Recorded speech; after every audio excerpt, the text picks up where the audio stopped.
A 28ª edición da Feira da Festa da Pepa Loba celébrase os vindeiros días 6, 7 e 8 de setembro no barrio de Flores, con dedicación especial aos antigos retratistas.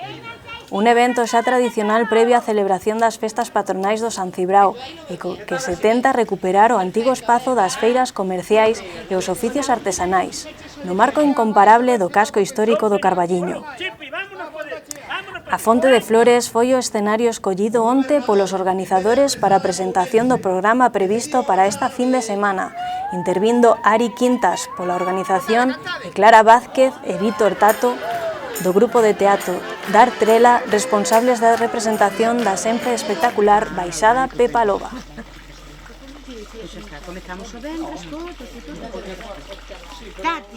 Este ano a Pepa Loba vai dedicada aos retratistas. Este ano a 28 edición. E empezamos polo venres, que é o asentamento dos artesáns pola mañá. Despois a inauguración oficial da feira é ás 6 da tarde e ás 8 na Eira de Flores hai a homenaxe aos retratistas, que falarán Moncho Fuentes, Miguel Anxo Fernández e Felipe Senén. E ao remate, pois habrá unha actuación do grupo Cana Verde. Despois a 22:45 hai unha proxección da película Navegante, na que actúa Buster Keaton, e acompañada co trío de música en directo, Kasperbeck, xa dixen. E despois ás 12 o Conxuro, a Queimada e o ofrecemento de auga máxica e acompañados por música tradicional que é Plan B. E esta é a xornada do venres. E continuamos co sábado. O sábado comeza coa apertura da feira, exposición e venda de mercadorías, demostración de vellos oficios e, por suposto, animación musical co Pulpiño Viascón. Ás 12:30, lectura popular da Pepa Loba, de Lois Ripalda. E na Fonte de Flores precisamos lectores, entón calquera carballinés que lle apeteza vir colaborar un pouquiño co proxecto lector, por favor, que veña. Na Travesía Mirto temos obradoiro de estampaxe textil para todas as idades e campeonato de virisca.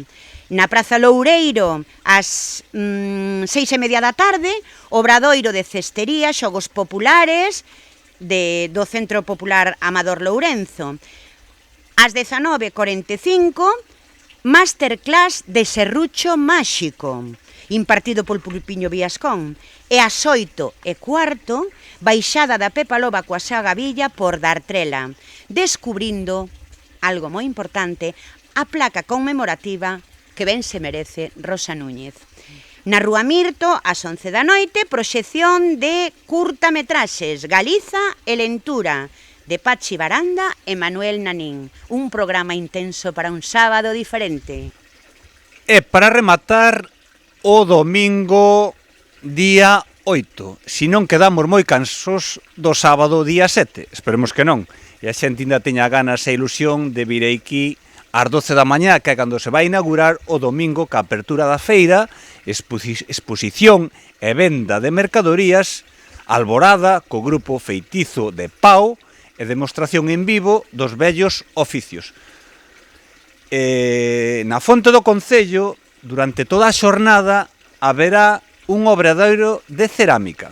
Despois, na Fonte de Flores, ás 12, haberá tamén unha lectura colectiva de La Juventud de Pepa Loba, de Aurelio Miras Azor. E como dixo ben aquí a Clarita, facemos un chamamento para que a xente veña aquí facer a lectura, porque cúmprenos xente, obviamente, non vai estar aquí unha persoa lendo todo o libro toda a mañá. Vale. E despois, ás 12:30, campeonato de chave infantil e adulto, que será na Eira de Flores. Ás 12, o xantar de confraternidade, onde haberá un sorteo de pezas de artesanía e outros agasallos, tamén se entregarán os trofeos do campeonato de chave e algunha sorpresilla que nos terán aquí deparadas por parte da organización. E tamén amenizará o xantar e despois toda a tarde o grupo feitizo de Pau. E como novidade temos un invitado especial, que é o fotógrafo minutero. Juan Martín estará todo o domingo día 8 retratando a quen queira que o retrate.